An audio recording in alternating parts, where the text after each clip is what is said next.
Como pastor muchas veces me toca dar consejo a la gente.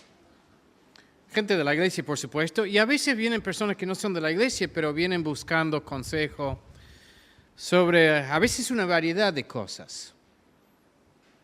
Gente de todo tipo, ¿no? Hombres, mujeres, de todas las edades, de todos los trasfondos sociales. Y muchas veces se van sorprendidos. Porque cuando llegan, por lo general tienen un problema normal, es lo que uno espera, y por lo general es un problema con otra persona.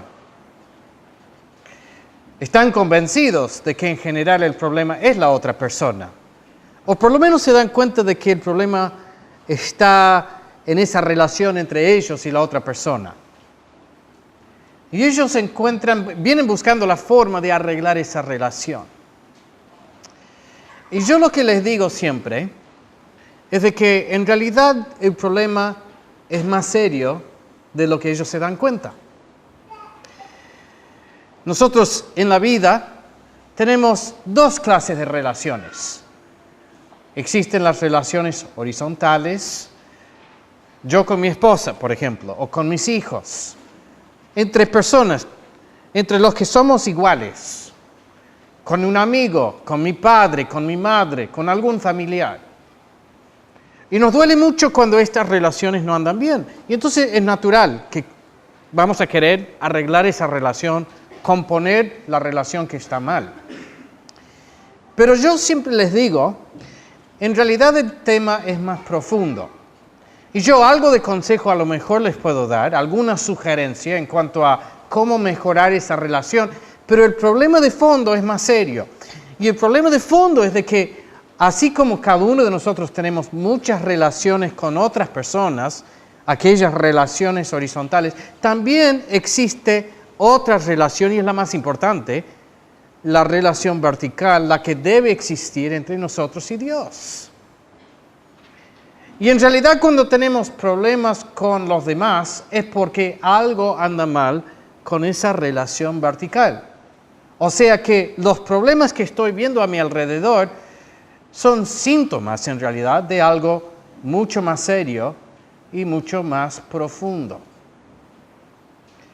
Y por lo general, la gente es muy respetuosa, pero me miran como, ¿de qué me está hablando? Y muchas veces uno detecta algo de frustración, porque ellos lo que buscaban era la solución puntual a su problema, lo que ellos habían analizado. Porque todos llegamos con una estructura. Entendemos la vida así. Entendemos a los demás con una estructura ya formada en nuestra cabeza. Y también, como cuando vamos al médico, y yo sé que esto les vuelve loco a los médicos, pero llegamos al médico y por lo general nosotros ya tenemos una idea de lo que nos pasa.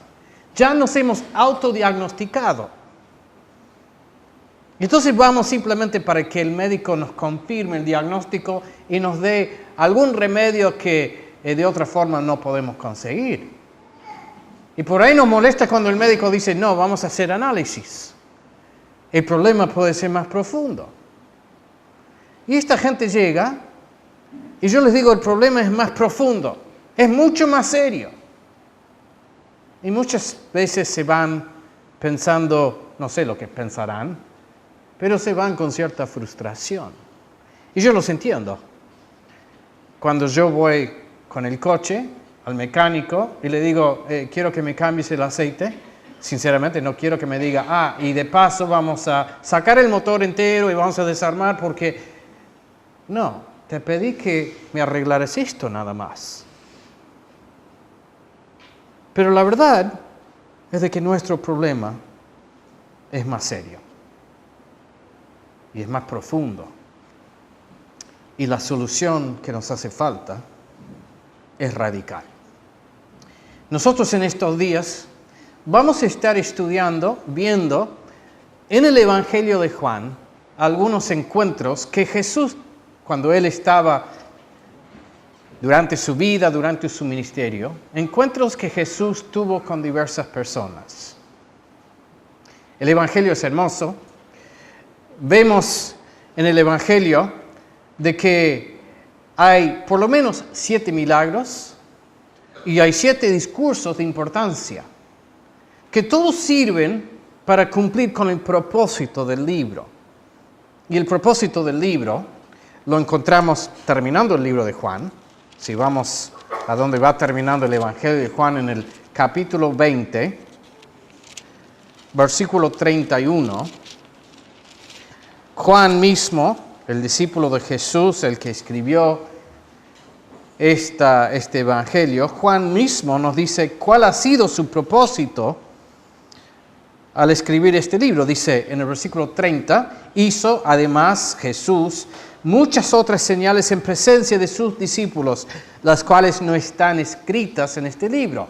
Jesús hizo un montón de cosas y eso siempre me causa cierta intriga, curiosidad. ¿Cuáles son esas cosas? Pero Juan nos dice, las que se escribieron, tienen un propósito. Pero estas se han escrito para que creáis que Jesús es el Cristo, el Hijo de Dios, y para que creyendo tengáis vida en su nombre. Entonces ahí lo hace muy claro. ¿Cuál es el propósito? El primer propósito es que entendamos quién es Jesús. Tiene que ver con la identidad de Jesús. Si entendemos quién es Jesús, en base a ese entendimiento, se tiene que ir acomodando nuestra relación con Jesús. Y en base a acomodar nuestra relación con Jesús, hay un beneficio, lo que más nos hace falta, dice, y que para que creyendo tengáis vida en su nombre. El secreto de la vida se encuentra en este Evangelio. Para que nosotros entendamos de qué se trata, Juan nos da 7 discursos importantes de Jesús, 7 milagros de Jesús y un montón de encuentros con distintas personas.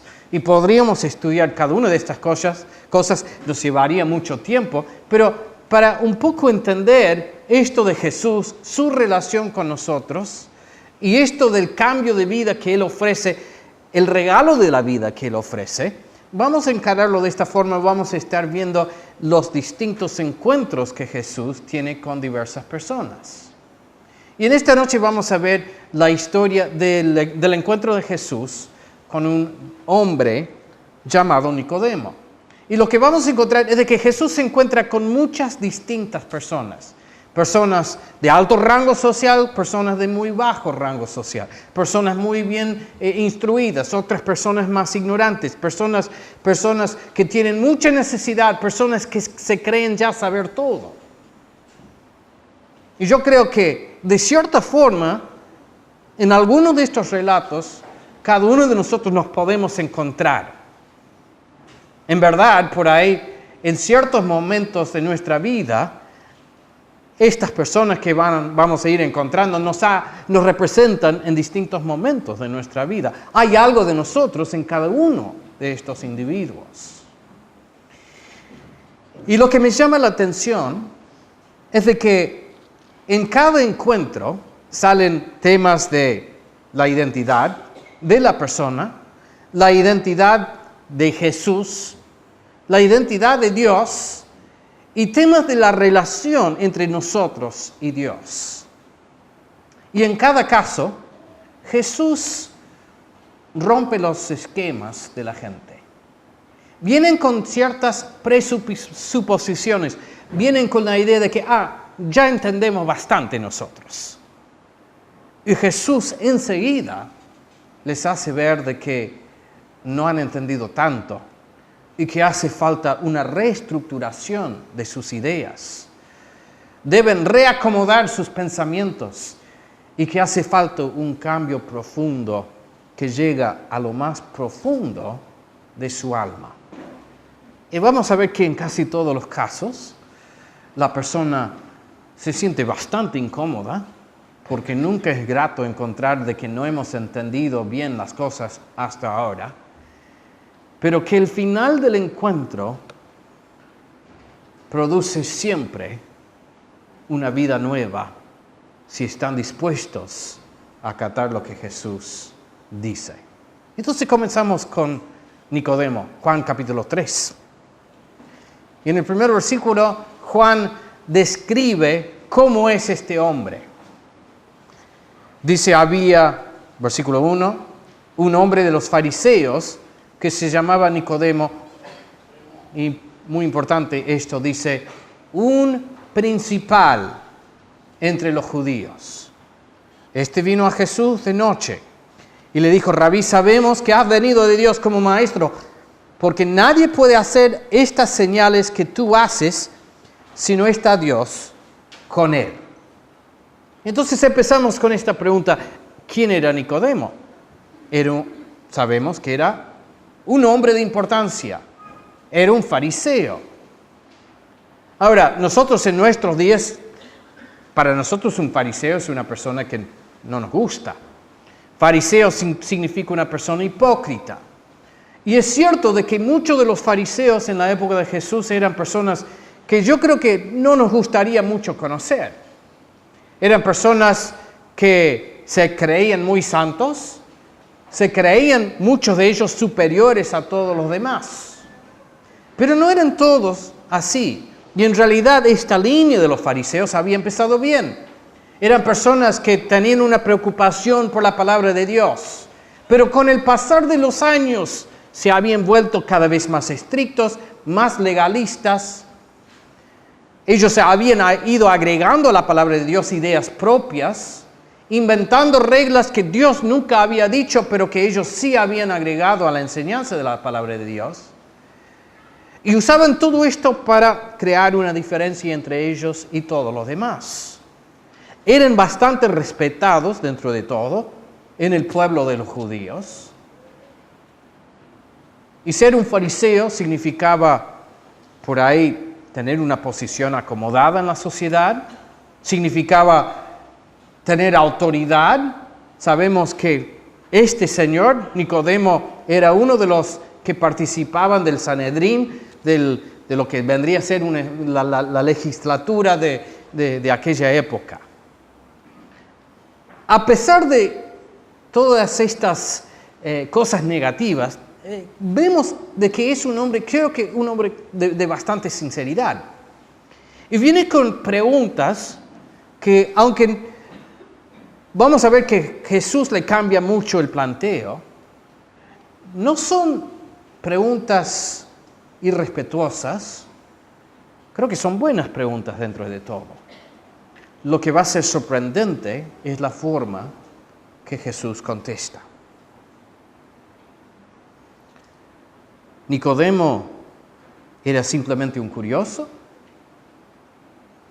Pues yo me pregunto si él estaba sintiendo la necesidad de algo más allá. Y él, como conocedor de la Biblia, y él como persona que al conocer la Biblia esperaba el Mesías de Dios, creo que podemos tener la idea de que estaba buscando la verdad, aunque todavía no había entendido. Y él observando y viendo la vida de Jesús y viendo su ministerio, había cosas que no encajaban, cosas que no lograba entender. Veía cómo Jesús predicaba y predicaba con cierta autoridad, y sin embargo Jesús no había estudiado en las mejores universidades, como él lo había hecho. Jesús no había estudiado, por ejemplo, con Gamaliel, un famoso profesor de aquellos días. Jesús tampoco no era de Jerusalén, y hubieran esperado que el Mesías fuera de Jerusalén. Jesús era de Galilea, de una provincia lejana, y hablaba con un acento distinto. Era obvio de que no era de la capital. Entonces había cosas que no encuadraban. Entonces venía Nicodemo y decía, sabemos que has venido de Dios, es obvio. Profeta debe ser, por lo menos. Porque nadie puede hacer estas señales que tú haces si no está Dios con él. Y así por lo menos en el relato de Juan, Jesús le corta ahí nomás. Y la pregunta que iba a hacer Nicodemo queda como flotando en el aire. No llega a ser la pregunta. ¿Quién eres en realidad? ¿Eres el que esperamos? ¿Eres el Mesías? Quizás iba a preguntar. O quizás iba a decir, puede ser que seas el Mesías, pero sinceramente no entiendo esto. ¿Cómo puedes ser el Mesías y eres de Galilea? No sabemos bien cuál es la pregunta que va a hacer, porque Jesús sinceramente no le interesa. Porque Jesús sabe cuál es el problema de fondo. Y Jesús va directo al grano y encara su problema de fondo. Pero Jesús lo da,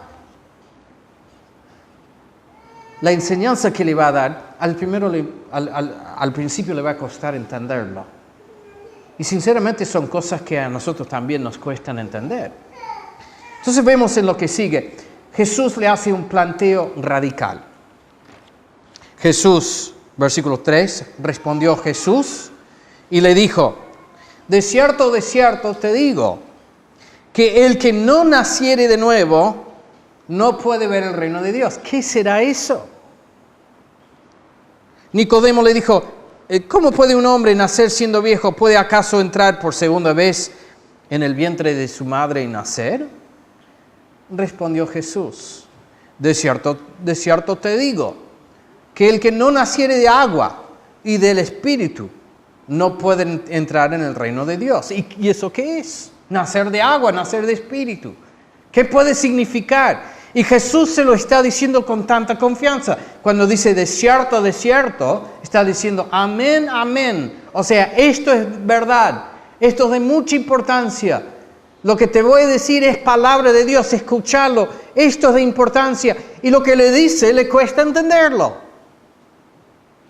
Así nos sentimos muchas veces, ¿no? Con Dios, estamos buscando a Dios y no entendemos nada.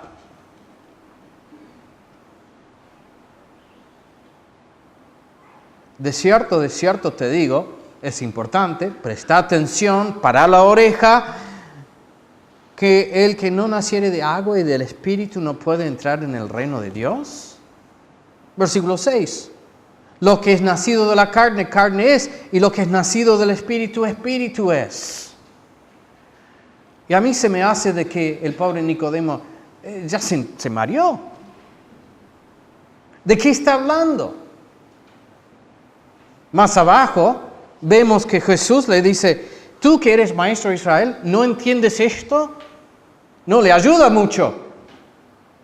Empieza a perder confianza, me parece, porque entra como un hombre de autoridad. Y yo creo que hasta puede ser que haya habido cierta prepotencia. Un hombre de importancia, miembro del Sanedrín, y como de que yo voy a hablar con este rabino rústico de Galilea, y yo voy a ser muy respetuoso con él, pero va a ser un honor que él me reciba, y vamos a hablar de igual a igual, y Jesús le patea el tablero. Y Jesús les regaña, le dice, pero tú te haces maestro de Israel y no entiendes esto que es de tanta importancia. Y creo que lo deja, pobre Nicodemo, lo deja tambaleando. ¿Qué significa todo esto que ha dicho Jesús? Esto de nacer de nuevo, esto de nacer de agua y del Espíritu. ¿Cómo podía entenderlo Nicodemo? Y de paso volvemos a lo que dijo Juan, que todo lo que encontramos es para que nosotros también entendamos quién es Jesús, que también creamos y que nosotros también podamos tener vida nueva. Entonces, ¿cómo lo entendemos nosotros? Respondió Jesús y le dijo, de cierto te digo, que el que no naciere de nuevo no puede ver el reino de Dios. Es una frase que en el principio parece sencillo, pero es un poco más complicado de lo que parece. Por empezar, cuando lo estudiamos en griego, son dos palabras que pueden ser un poco difíciles de interpretar. La primera palabra, nacer, por empezar, es, si se acuerdan de su gramática, es pasivo. O sea, es un verbo que habla de que debemos hacer algo, pero que no podemos hacerlo. Es algo que se nos hace. Yo por eso puse en el título de que debemos ser regenerados. No es de que yo me hago nacer, sino que necesito que otro me haga nacer. Entonces ya es complicado porque es algo, si yo quiero entrar al reino del cielo, es algo que otro me tiene que hacer a mí. ¿Y cómo entiendo eso? Y la segunda palabra dice, es necesario que sea regenerado. La segunda palabra que se ha traducido en esta traducción, de nuevo, y no está mal esa traducción, pero en griego también se puede traducir de arriba. O sea que puede decir, tienes que ser regenerado de nuevo, ¿cómo se entiende eso? O de arriba, que tampoco, ¿cómo entendemos eso? Ahora, cuando Jesús lo dice, es obvio de que Nicodemo lo entiende como de nuevo, que debo ser regenerado de nuevo, porque dice, ¿cómo puede un hombre nacer siendo viejo? ¿Puede acaso entrar por segunda vez en el vientre de su madre y nacer? Y ya vemos el doctor de la ley que ya está confundido y hace una pregunta que es bastante bruta. ¿Cómo puedo nacer de nuevo? Ahora, es posible que Jesús haya querido decir nacer de arriba. Porque vemos más abajo, en el capítulo 3, versículo 9, dice, respondió Nicodemo y le dijo, ¿cómo puede hacerse esto? ¿Cómo entiendo todo esto? Respondió Jesús y le dice, ¿eres tú, maestro de Israel, y no sabes esto? De cierto te digo, que lo que sabemos hablamos y lo que hemos visto testificamos. Jesús dice, tú te crees gran autoridad, pero yo hablo con verdadera autoridad, porque yo no soy simplemente un rabino más. Y yo hablo de lo que sé, hablo con una autoridad que va más allá de un simple rabino. Y dice en el 12, si os he dicho cosas terrenales y no creéis, ¿cómo creeréis si os dijere las celestiales?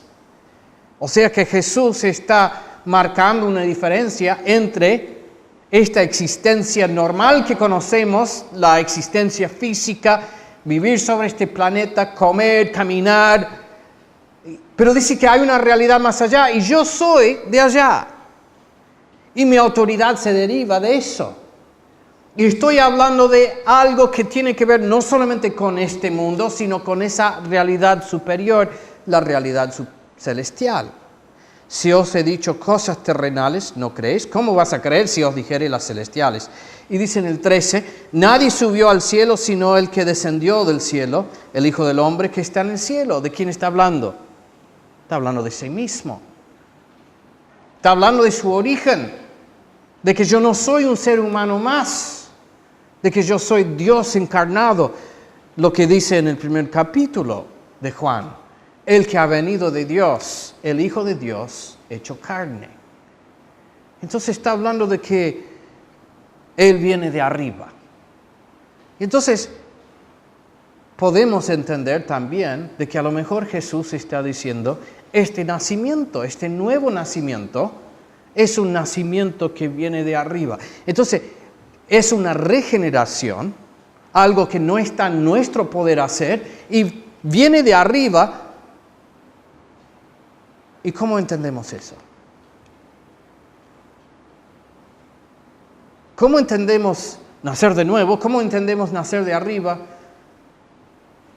¿Cómo se entiende? Jesús busca de aclararlo un poco. Pero acá por ahí crea nuevas dudas. Dice, respondió Jesús, de cierto te digo que el que no naciere de agua y del Espíritu no puede entrar en el reino de Dios. Lo que es nacido de la carne, carne es, y lo que es nacido del Espíritu, Espíritu es. ¿Qué significa lo que naciere del agua, lo que no naciere del agua y del Espíritu no puede entrar en el reino de Dios? Y hay diversas opiniones. nacer de agua, para algunos, significa el primer nacimiento, el nacimiento físico. Sabemos que cuando nace un bebé, bueno, no vamos a entrar en los detalles. ¿Cuántos estuvieron cuando nació su hijo? Hay gente que entra, filma. Yo estuve, pero con los ojos cerrados y con la mano agarrada. Creo que sufrí más que mi señora. Sabemos de lo que estamos hablando, ¿no? Nos entendemos. O sea que quizás se está hablando del primer nacimiento físico y es una interpretación muy posible. O sea que quizás Jesús está diciendo, para entrar al reino de Dios es necesario un primer nacimiento, el que tenemos todos, pero también un segundo nacimiento, y ahí avala el concepto de Nicodemo, un nuevo nacimiento, pero en el versículo 6 lo aclara, dice un nacimiento espiritual. Otra idea que por ahí también puede ser es de que a lo mejor se refiere al arrepentimiento. La idea de que en el bautismo de Juan, por ejemplo, había un bautismo que el bautismo no producía nada en sí, pero era representativo de un cambio que había existido en el corazón y un lavado que Dios hacía de la persona. Lo que sí queda claro es de que hace falta un nacimiento, y este nuevo nacimiento no es el nacimiento original, no es entrar por segunda vez en el vientre de nuestra madre, sino que es un nacimiento espiritual. Vamos acercándonos más a lo que Jesús quiere que Nicodemo entienda y lo que Jesús quiere que nosotros entendamos. Es necesario para disfrutar de las bendiciones de Dios. Es necesario para tener una relación correcta con Dios. Es necesario para entrar al reino de los cielos y todo lo que eso implica. Es necesario nacer no solo una vez, sino nacer una segunda vez. Y este nacimiento es un nacimiento espiritual.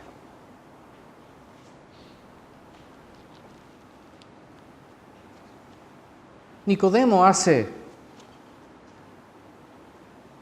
una pregunta que de cierta forma son dos preguntas. O son dos preguntas que van al grano. Y son buenas preguntas. En el versículo 4 dice, ¿cómo puede un hombre nacer siendo viejo? ¿Cómo funciona esto?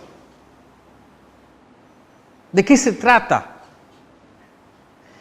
Y cuando leemos su pregunta, a lo mejor pensamos, está un poco aturdido y hace una pregunta bruta, y yo creo que es así en parte, pero también creo que estás preguntando algo mucho más profundo. Está preguntando un hombre ya hecho, un hombre ya maduro, un hombre que hace años nació y ya creció y es lo que es. ¿Cómo puede un hombre ya formado, con todos sus hábitos, con su forma de pensar, con todas esas cualidades que hacen que sea lo que es, cómo puede ser cambiado? ¿Es posible el cambio del ser humano? Y muchos dirían que no. Cuando ya llegamos a cierta edad, somos lo que somos. Podemos debatir si es por efecto de nuestra cultura, si por nuestra familia, por nuestros genes. Pero creo que llegamos al punto en que decimos, soy lo que soy y no me van a cambiar. Para bien o para mal soy lo que soy. ¿Cómo puedo ser transformado? ¿Cómo puedo ser cambiado? ¿Cómo puede haber un cambio en mí tan profundo de que se refiera a ese cambio, se le llame un nacimiento nuevo? ¿Cómo puede producirse tal transformación en un ser humano? Y la segunda pregunta que hace también es muy buena. En el versículo 9 dice, respondió Nicodemo y le dijo, ¿cómo puede hacerse esto? Primera pregunta, ¿realmente puede ser cambiado el hombre? Segunda pregunta, ok, Jesús está diciendo que sí, hace falta un nuevo nacimiento, pero ¿cómo se produce? ¿Qué paso debo tomar? Está muy bien esto del espíritu, está muy bien esto de un nacimiento espiritual, pero es como que es algo que está fuera de mi control. ¿Qué debo hacer yo?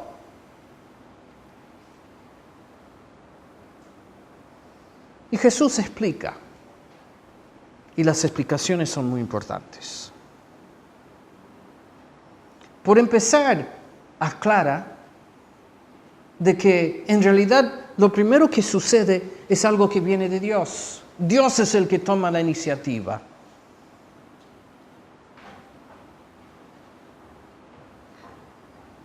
En el versículo 6 dice, lo que es nacido de la carne, carne es, y lo que es nacido del espíritu, espíritu es. No te maravilles de que te dije, os es necesario de nuevo. El viento sopla de donde quieres y oyes su sonido, mas ni sabes de dónde viene. Versículo 8. Ni a dónde va. Así es todo aquel que es nacido del Espíritu. El que nace del Espíritu es por influencia del Espíritu. Y habla sobre el Espíritu y lo compara con el viento. Y aquí hay una especie de juego de palabras. En griego, la palabra espíritu y la palabra viento es la misma palabra, es pneuma.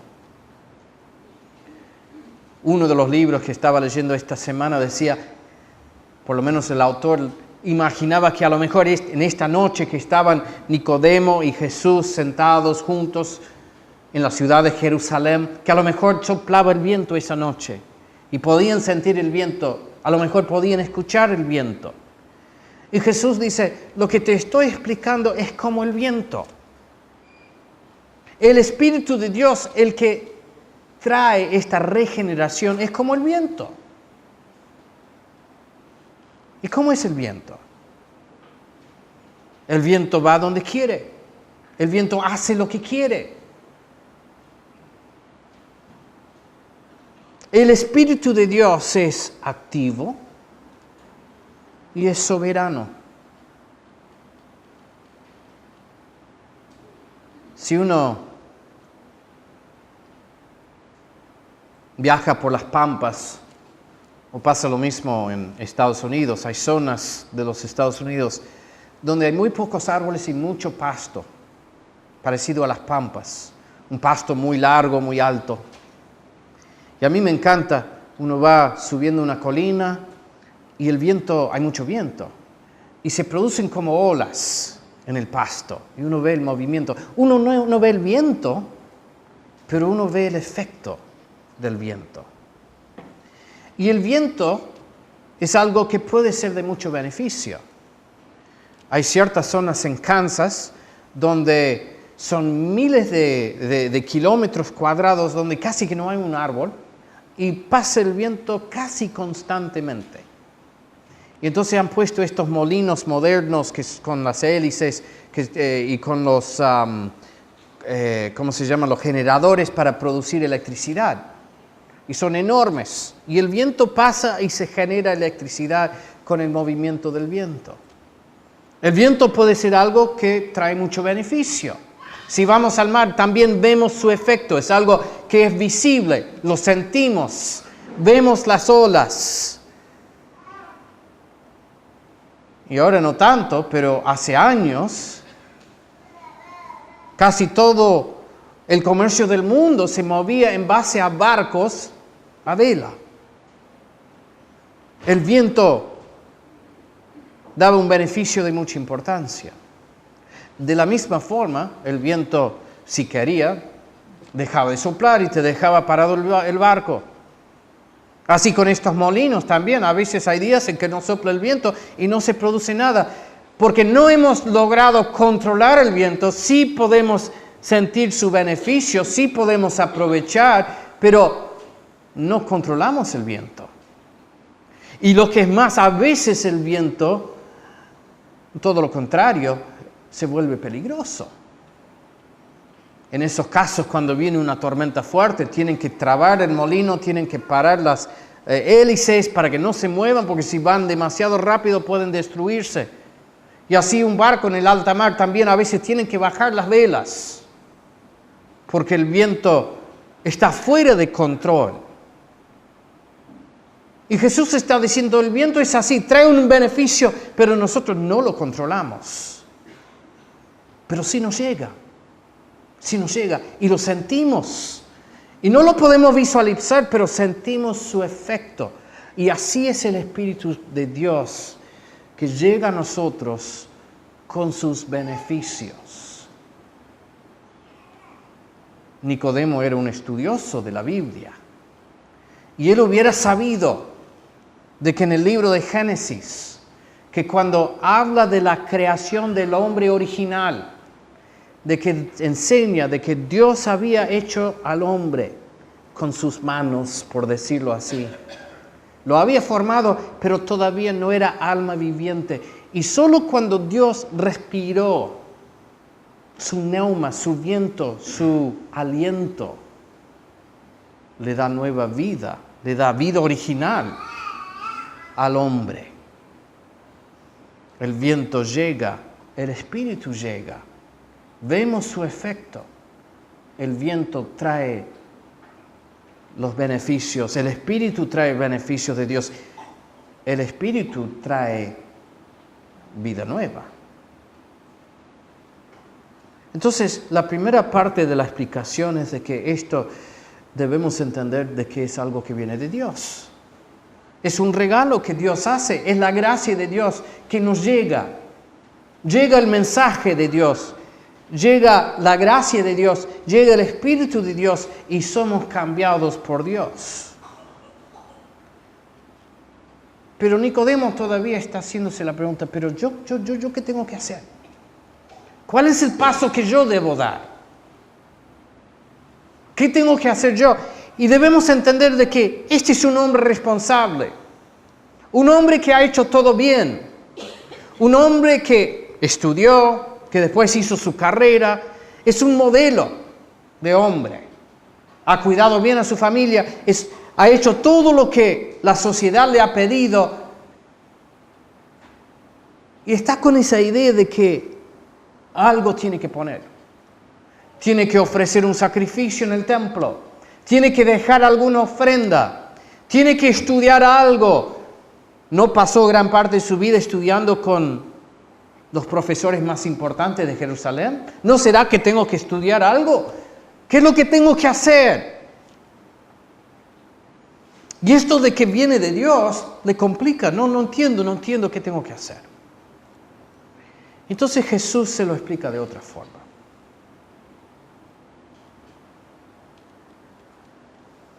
En los versículos 14 y 15 dice, es parecido a esto, para que lo entiendas.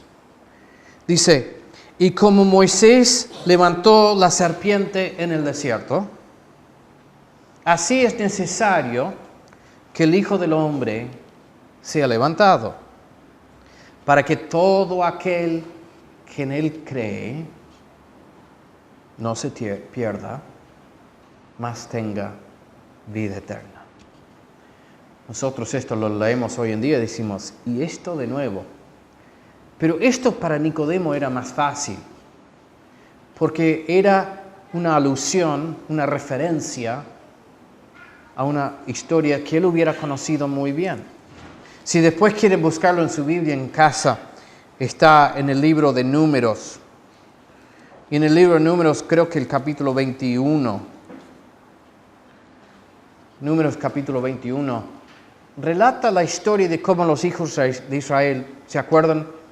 Habían salido de Egipto, Moisés había entrado.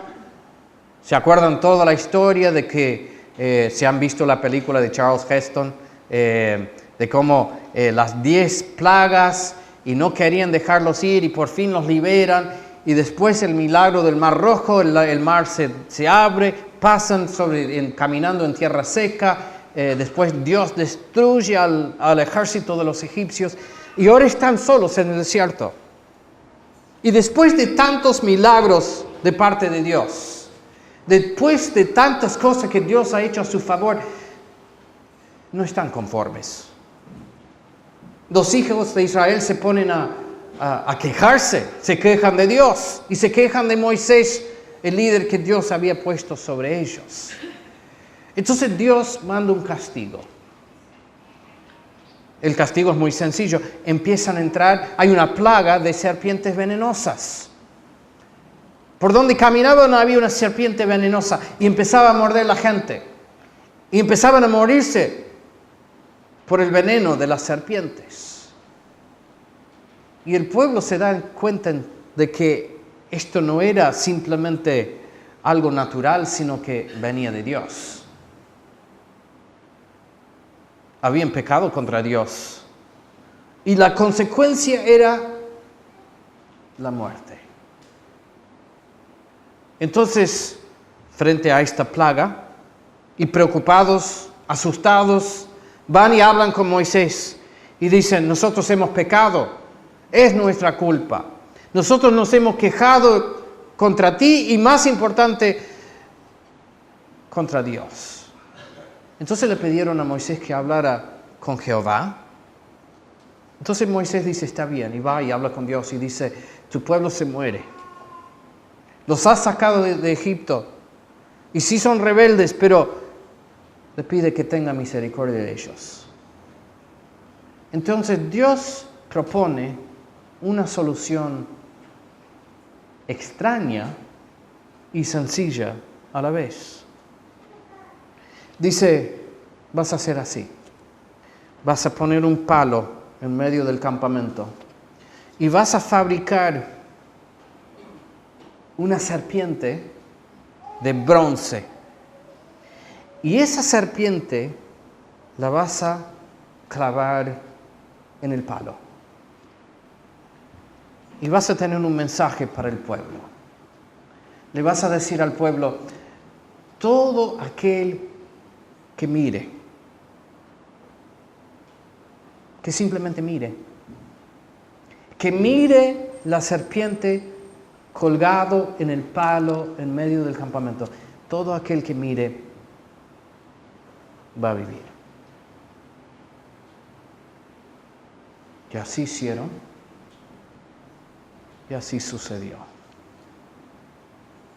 Interesante, ¿no? La serpiente, que era producto de su propio pecado, el veneno, que era producto de su propio pecado, un símbolo de su pecado clavado en la cruz, como tomando su culpa y asignando su culpa a ese objeto y clavándolo en la cruz. La cruz. ¿Por qué digo la cruz? Porque Jesús hace una relación exacta, directa, entre lo que sucedió en el desierto y lo que va a pasar con él. Jesús dice: como Moisés levantó la serpiente en el desierto, así es necesario que el Hijo del Hombre sea levantado. En el desierto Dios hizo una representación del pecado del pueblo y lo clava en una cruz. Ahora, Jesús, el Hijo de Dios, ha llegado. Jesús, quien es inocente. Jesús, quien es Dios en la carne. Jesús que está sentado frente a frente con Nicodemo y le dice: ¿sabes qué va a pasar? En algunos meses, en un par de años, para terminar mi ministerio, va a suceder exactamente lo mismo. Jesús, desde el primer momento de su ministerio, tenía la conciencia de que su camino terminaba en la cruz. ¿Para qué? para cumplir el mismo rol. Para que nosotros, Nicodemo, y nosotros también, simplemente mirando, pudiéramos ser salvos. Lo que sigue, el versículo 16, es por ahí el versículo más famoso de toda la Biblia. Y está vinculado con esto. Como Moisés levantó la serpiente en el desierto, así es necesario que el Hijo del Hombre sea levantado, para que todo aquel que en él cree no se pierda, mas tenga vida eterna. Porque de tal manera amó Dios al mundo, que ha dado a su Hijo unigénito, para que todo aquel que en él cree no se pierda, mas tenga vida eterna. ¿Qué dice Juan en el capítulo 20, versículo 31? ¿Por qué se escribe esto? Para que sepamos quién es Jesús y que creyendo en Él tengamos vida eterna. En el versículo 17 dice, porque no envió Dios a su Hijo al mundo para condenar al mundo, sino para que el mundo sea salvo por Él. Y nos advierte, en el versículo 18 dice, el que en Él cree no es condenado. Buenas noticias. Si creemos no somos condenados, pero el que no cree ya ha sido condenado, porque no ha creído en el nombre del unigénito Hijo de Dios.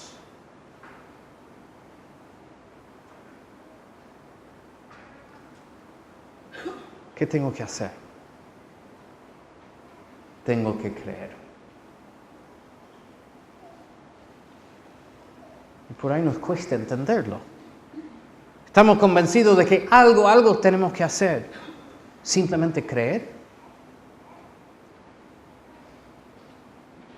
Simplemente mirar.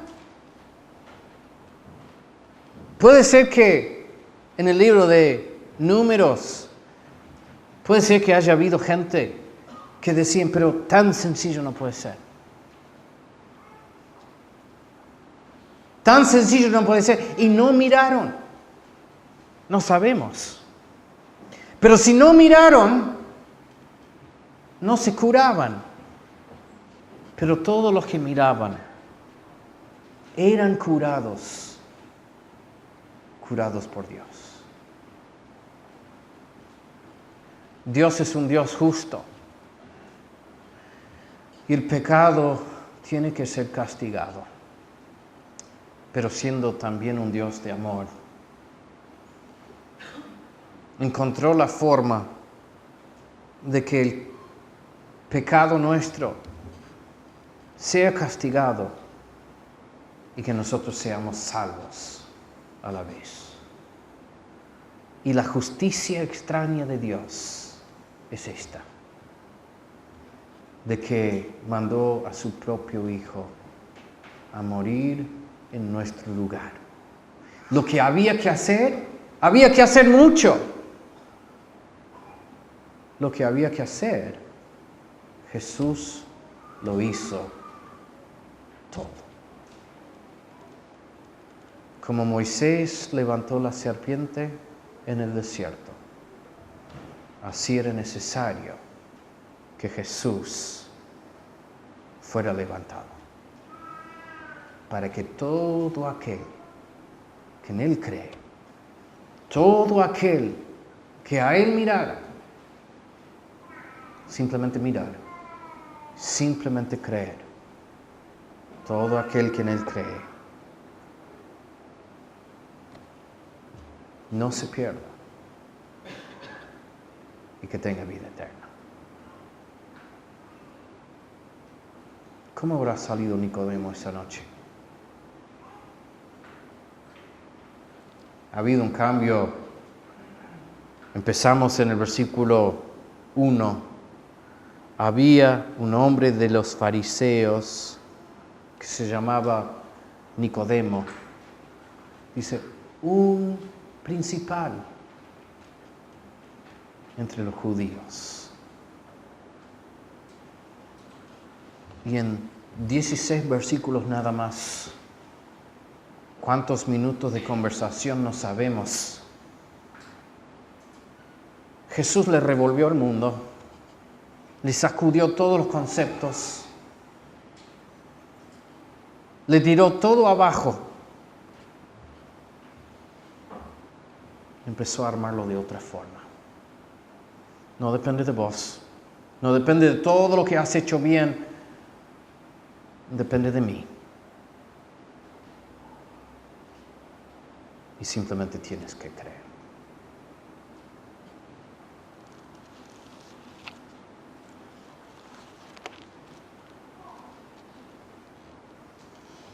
Hizo, además, Jesús muchas otras señales en presencia de sus discípulos. Señales, milagros, discursos, habló con mucha gente. Pero estas se han escrito para que creáis.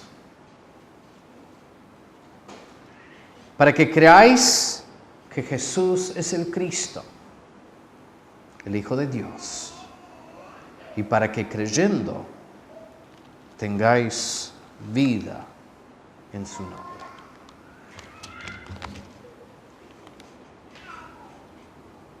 Debemos mirar a la cruz.